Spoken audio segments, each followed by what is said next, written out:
ডিনারে বা লাঞ্চে গরম ভাতের সঙ্গে খাওয়ার জন্য একদমই পারফেক্ট আর সেই রকম দারুণ সুস্বাদু একটা তরকারি রেসিপি তোমাদের সঙ্গে শেয়ার করব। সজনে ডাঁটা, আলু, করলা, চিংড়ি মাছ দিয়ে এই রেসিপিটা খুবই সহজেই বানিয়ে নিতে পারবে। তো রান্নাটি করার জন্য যতটুকু তেল প্রয়োজন সেই হিসাবে ফ্রাই প্যানে তেল নিয়ে নিতে হবে, আর অবশ্যই সর্ষের তেল দিয়েই রান্নাটি করতে হবে। তেল খুব ভালোভাবে গরম হয়ে গেলে এর মধ্যে কেটে রাখা করলা অ্যাড করে দিতে হবে।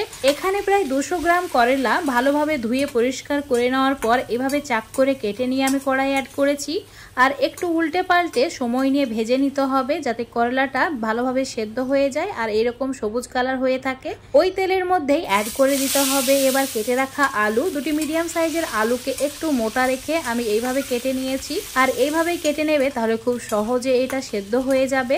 আলুর টুকরোগুলো এভাবে নাড়াচাড়া করে 40% মতো সেদ্ধ করে নিতে হবে। চুলোর ফ্লেম মিডিয়ামে রেখে এর মধ্যে অ্যাড করে দিতে হবে কেটে পরিষ্কার করে রাখা সজনে ডাঁটা। সজনে ডাঁটা, আলু একসঙ্গে একটু সময় নিয়ে নাড়াচাড়া করে ভেজে নিতে হবে।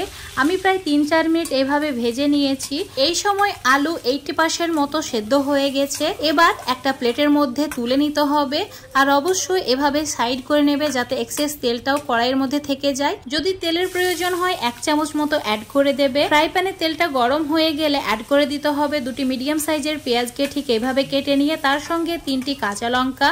2-3 মিনিট এভাবে একটু ভেজে নিয়েছি। পেঁয়াজ সফট হয়ে গেছে। এবার এর মধ্যে অ্যাড করে দিতে হবে স্বাদ মতো নুন, তার সঙ্গে অল্প একটু হলুদ গুঁড়ো, তার সঙ্গে অল্প একটু লঙ্কা গুঁড়ো, আর অ্যাড করেছি জিরে গুঁড়ো আর সামান্য পরিমাণে আদা রসুন বাটা। এবার চুলোর ফ্লেমটা কমিয়ে দিয়ে 1-2 মিনিট এভাবে একটু মশলার সঙ্গে পেঁয়াজটাকে কষিয়ে নিতে হবে। এইরকম যখন মশলা ভাজা ভাজা হয়ে যাবে অ্যাড করে দিতে হবে চিংড়ি মাছ। এখানে প্রায় 200 গ্রাম মতো চিংড়ি মাছ ভালো করে পরিষ্কার করে ধুয়ে নেওয়ার পর অ্যাড করেছি। একটু সময় নিয়ে ভালো করে কষিয়ে নিতে হবে যাতে চিংড়ি মাছ একটু ভাজা ভাজা হয়ে যায়। যেহেতু আমরা এখানে কাঁচা চিংড়ি মাছ ব্যবহার করেছি তাই ভালো করে মশলার সঙ্গে কষাতে হবে।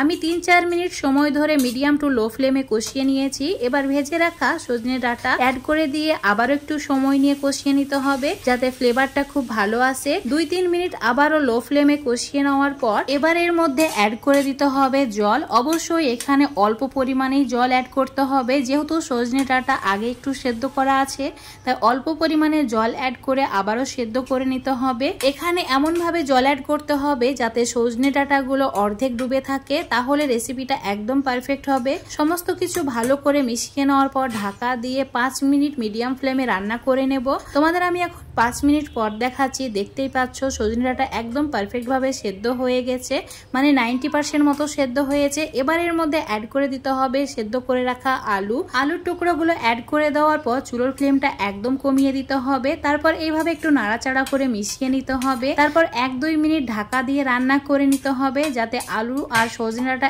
একদম 100% সেদ্ধ হয়ে যায়। দেখো সমস্ত কিছু ভালোভাবে কুক হয়ে গেছে, তেলটাও উপরে চলে এসেছে। এবার সমস্ত কিছু নাড়াচাড়া করে নিতে হবে, আর ঠিক এই পর্যায়ে অ্যাড করে দিতে হবে ভেজে রাখা করলাগুলো। এবার আর ঢাকা দেওয়া যাবে না, এভাবে একটু সময় নিয়ে মিশিয়ে নিতে হবে। চুলোর ফ্লেম একদম কম রেখে 1 মিনিট এভাবে নাড়াচাড়া করে আমি মিশিয়ে নিয়েছি। সমস্ত কিছু একদম ভালোভাবে সেদ্ধ হয়ে গেছে আর রান্নাটিও আমার হয়ে গেছে।